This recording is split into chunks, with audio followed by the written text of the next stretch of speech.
It ain't too late. Good morning. Welcome to the Indy Boomer Show. Don't hold your breath, Troy. Mary Pat McKee with the Indy Boomer magazine. We publish a magazine every other month about boomer topics, baby boomer topics, and quite a few of those, 10,000 of those, are mailed directly into Hamilton County. Before we get started, I want to thank Walford Theater, Jim Walford, Logan Street Signs and Banners for allowing us to have this show. And I am very excited to have my guest, Troy Foreman, with us this morning. I almost said this afternoon. Right, we're close. The day's flying already. Troy is with Foreman Investment Services, and we are going to talk about retirement, what that means, what that is for us baby boomers that are coming up. It's not our parents' generation anymore. We don't have, we haven't worked at companies, a lot of us haven't worked at companies for 25, 30 years and have that pension. And so now baby boomers are kind of scrambling a little bit trying to figure out. Tell us, jumping right in, what is, how can people be realistic, or are they being realistic about their retirement? Yeah, the world has changed. As you mentioned, it's Yeah. not our parents' generation anymore. There used to be a lot of pensions. You could count on recurring monthly income. That's all changed. Right. Now we're saving on our own. So we have to start thinking about what is realistic. Beginning with a vision. What's the vision of what retirement looks like? Where am I going to live? What am I going to do? Am I going to work part-time? Am I going to start a company? What does retirement look like? So just like going on a trip somewhere, you have to decide where you want to go. Have someplace warmer. Right. Then you have to determine how you're going to get there. Right. So is it realistic? Then we work backwards. How much have we saved already? How much are we saving? How much time do we have? How is the market doing? So that'll determine whether it's realistic or not. Well, let me ask you this. In your opinion, do you think that baby boomers are prepared? Generally speaking, the numbers say no. Yeah. I find that most people have not started really planning until their 50s, mid-50s. I wouldn't say early 60s, but in their mid-50s, it kind of dawns on them, hey, I'm within 10 years or so of retiring. I probably ought to have some idea Right. of what I need to do. Do you really think that baby boomers retire? I think this is going to be different. Again, this is Yeah. not your parents. Setting the standard. I think there's going to be more part-time employment. I see a number of people that are retiring from full-time and then they're being hired back as consultants Right. or just maybe starting new I've seen that companies. too with the And consultants. so I yeah. think it's completely changed from what it was once before. Okay. What can baby boomers do? Well, obviously they need to talk to you, but what can they do to start preparing for that, or what thoughts should they be thinking, or do you know what I'm saying? I do. You have to start with where we're going again. Yep, what's you're right. the goal? And we need to determine how much money we need to have to make that happen. So we need to look at what do we expect to receive in Social Security? Do we have any pensions? Is there going to be any inheritance? Things like that. Right. Then what's it going to cost to live in retirement? So not many people think long term. So when we are doing a retirement plan, we're thinking out into your mid-90s. So Right. People with live that miracle of modern long. Science, now we're Yeah. living longer. So even if we retire at 67, we still have 30 years worth of retirement. So we need to think, how much money do we need to have in place to last that long? Right. So we have to have a plan, first of all. So we have to identify where it is that we're going and then work backwards. What's Okay. the gap between what I've saved, what I'm going to be getting in recurring income? How much do I need to save? Well, another thing you said that I think is interesting is you mentioned inheritance. And now, with our parents, I mean, my mother's 87, and I know a lot of boomer friends I have, their folks are in their late 80s, 90s. They're using that money to live. So inheritance, is that kind of diminishing? Are you seeing that diminishing or I not? think some. When you look at that generation, they were always afraid of running out of money. They lived through Yes. the Great Depression. They lived below their means. They saved a lot of money. Right. They invested a lot in certificates of deposit, CDs at the bank. Yeah. They hold a lot of cash. They have it scrolled away under their mattress, in their pockets. You're You right. find money all over the house. So I think there's a great amount of wealth to be transferred. The difference with the next generation is we've accumulated more debt, Right. mortgages, cars, what have you. So there's debt to be paid off. We've not saved as much. We've not gone through the Great Depression. So we haven't lived below our means. Right. We were encouraged to live beyond our means. Right. So inheritance, I think, is going to be a key. So I think there's still a lot to be transferred. It's what we do with it once it's transferred. And again, I find that not many people have talked to. The older generation don't like to talk about money. Right. They don't tell their kids what they have. You tend to find out afterwards. Okay. So there's not really a plan in place as to, well, how much Should you expect to does mom have and in the dad plan? have?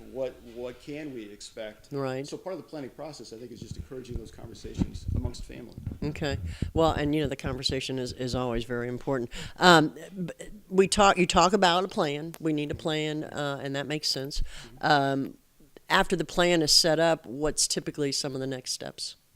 Okay, so once we know where it is that we're going, we've identified if we're going to have any inheritance, if we're going to have what Social Security is going to be when we're going to take it, do we have any pension? Then we identify the gap.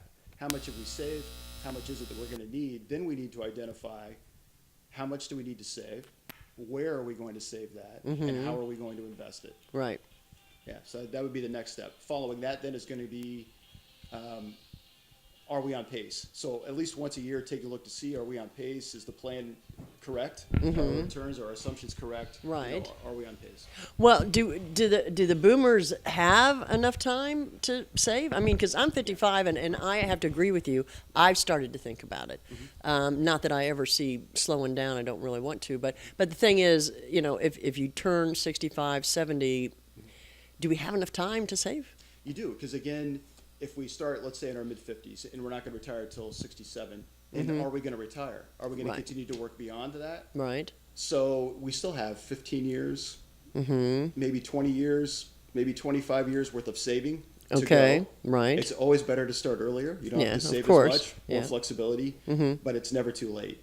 Planning isn't something that gets everybody really excited, right? Eyes glaze over, I'm not that interested in it, but you have to have a plan because you can't start at age 65. So it's never too late. You're really behind the eight ball if you wait have that to long. start somewhere. Yeah. And I think everybody has that question of where am I? What is retirement going to look like?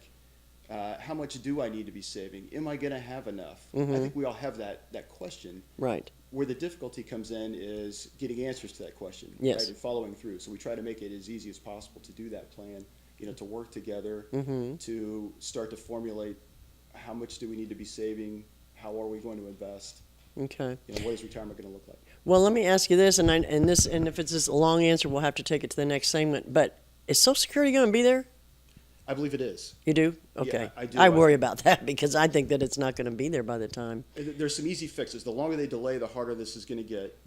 But it looks like what they'll do is probably raise full retirement age slowly. It won't be, instead of 67, tomorrow it's going to be 70. I think it'll be something that they'll ease in. Incremental, like a year or something. There's also certain strategies, Social Security maximization strategies. Yes. I think they're going to come in probably and eliminate those types of things. Oh, really? And then we only pay Social Security on the first. I think it's $120,000 of income. They're probably going to raise that cap. We'll pay Social Security on all income. Okay. Those steps, I think, mean Social Security will be there. Okay. Knock on wood. We sure hope so. Hey, we're going to take a quick break, and we'll come back, and we're going to talk some more about this. Thanks.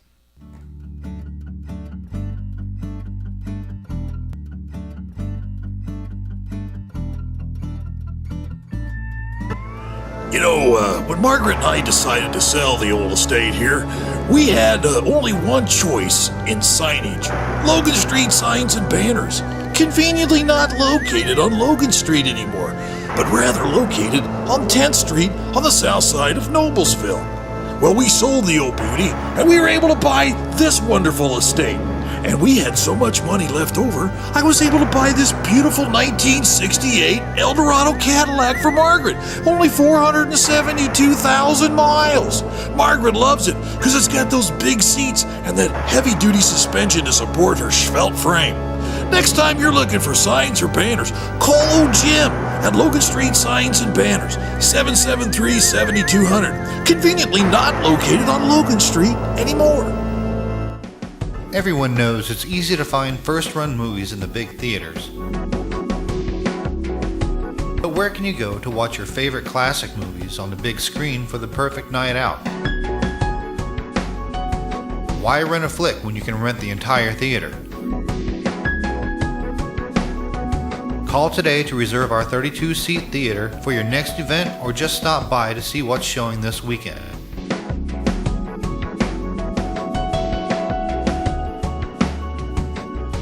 The 14 by 7 foot screen and the high quality digital surround sound system offers all the amenities you would expect from the big theaters with a laid back atmosphere and comfortable seating of your own home. Wofford Theater at 1744 South 10th Street in Noblesville gives you the classic movies you want with a big theater experience.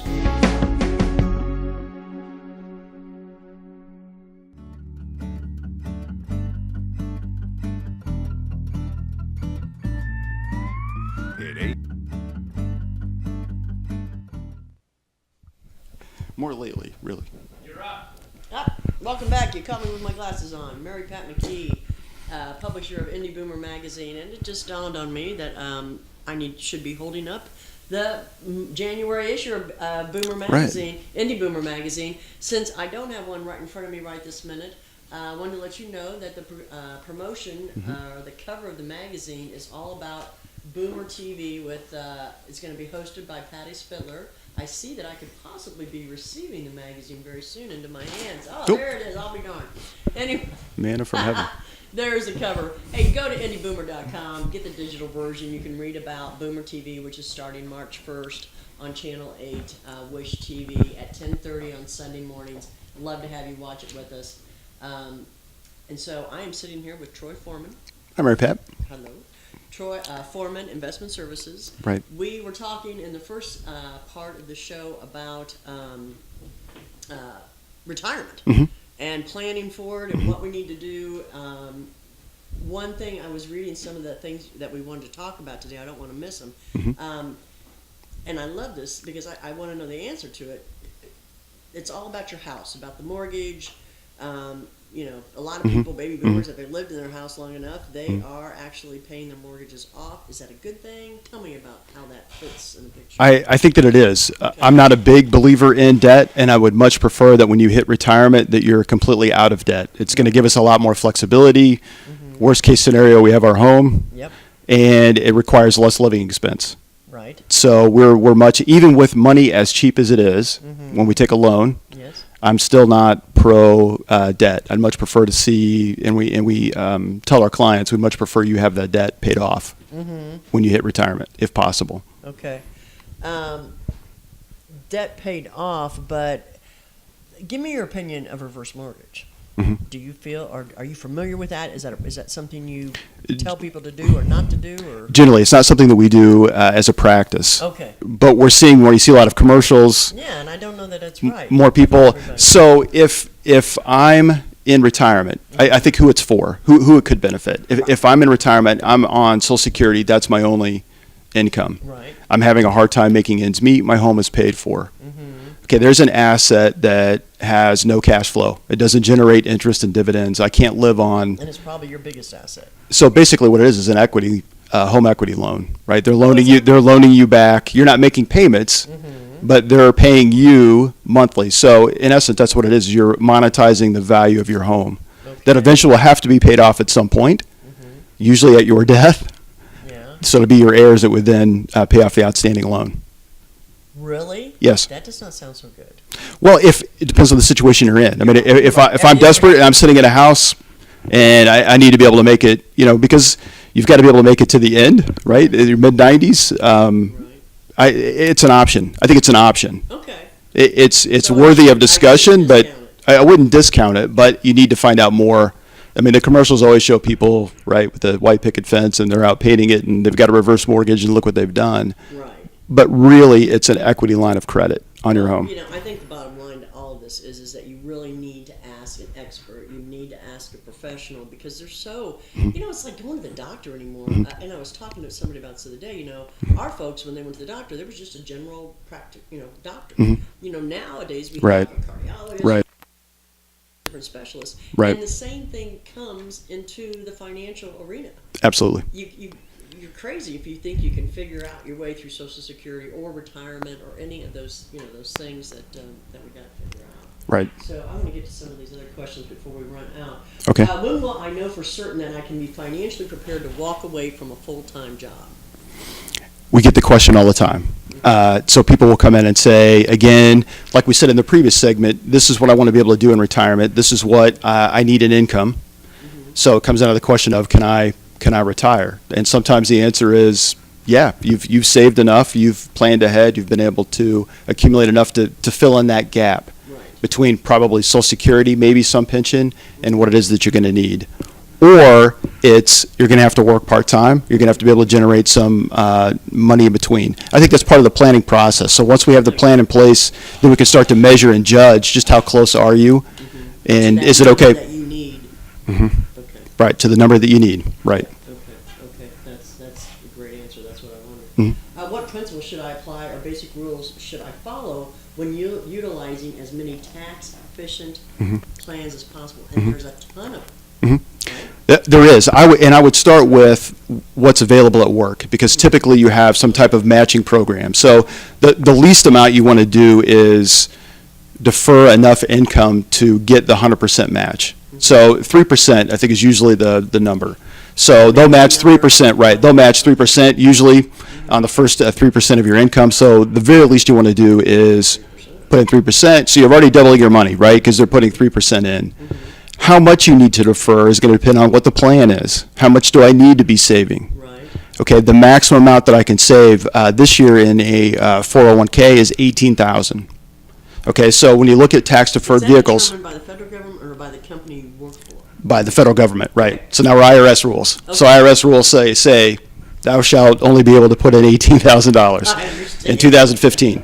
Okay, so that's the first step, is fully fund that. That's the easiest. It's pre-tax. It's going to save you some money on your taxes, right, on an annual basis. Yep. Okay, if the plan requires more, then we need to start looking at other vehicles, and that could be something like a individual retirement account, also called an IRA.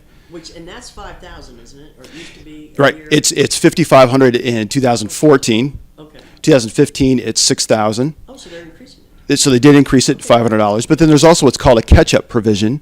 For those that are over 50, you can put an additional $1,000 in. Wow, is that new? It's been in for the last couple of years.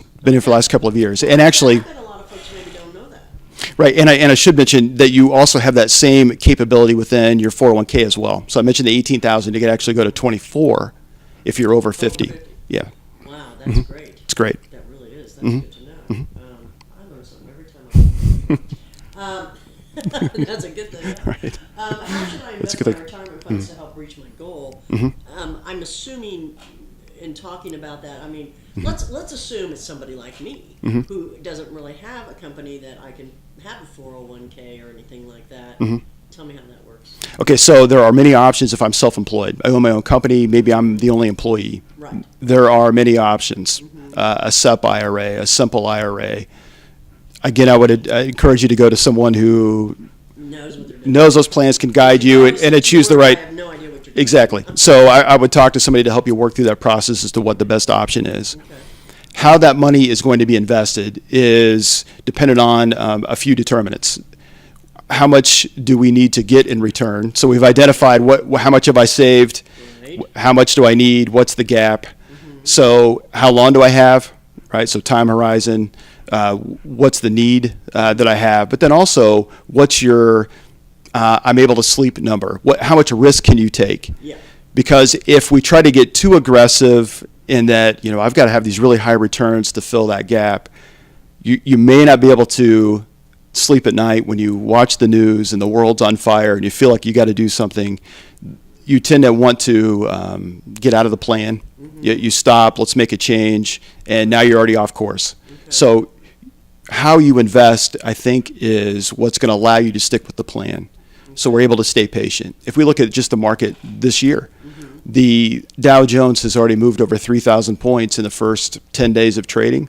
That's a lot of volatility. Yes, sir. So you want to feel comfortable with what I'm invested in is going to protect me and help me reach that goal, and I'm able to stay patient and not feel like I have to go do something. Right. Okay, so the market will help you, has always helped people build wealth. Okay, there's been certain periods of time when the market's declined, Yes. but overall, if you look historically, the market's returned 7-8%. So as long as you can stay patient, the market's going to help you build wealth. It's not really designed for gambling. I get that question quite a bit. Yeah. So let's be really aggressive and let's gamble and let's try to hit the ball out of the park.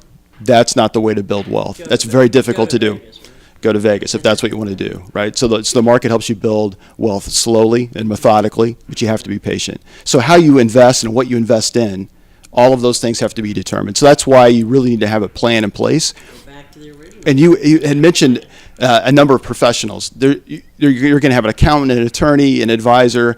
I also hear once in a while, don't put all your eggs in one basket, right? Wise advice from the older generation. The market is the market. It doesn't matter how many advisors that you're working with. All of your eggs are in the market basket. What we would suggest is working with an advisor to help you coordinate, because you can see there's a lot of moving parts involved.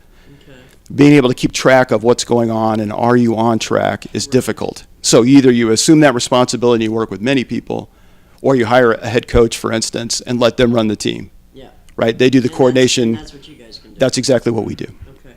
Well, and you know, everybody has their skills and things that they do well. Money's not one of mine, so I just want to give it to someone and say, do this. I don't want to think about it, because I don't want to, I mean, I want somebody to head that up. And I think a lot of people, you know, if it's not your forte, you know, and you have to have an expert, then that way you know you're safe and your money's going to be going where it needs to be. I think so. Yeah, exactly. I'm sorry the show has gone so quickly, as it always does. Yeah, it was quick. There's lots of good information. Foreman Investment Services is on the back cover of the Indy Boomer magazine. You can get their information, phone number. You know what? Let's do that real quick before we go. What's a phone number they can reach you at? Our toll-free number is 877-378-0767. Okay. And then website is www.foreman.is. Right. Foreman Investment Services. So Foreman is F-O-R-M-A-N, Yes. I-S.com. Kind of like foremanis.com. Yes, right. Very Yeah, good. that's a shorthand, Thanks right? for listening. Thanks for watching. And we'll see you next week. Great. Thank you. Thanks.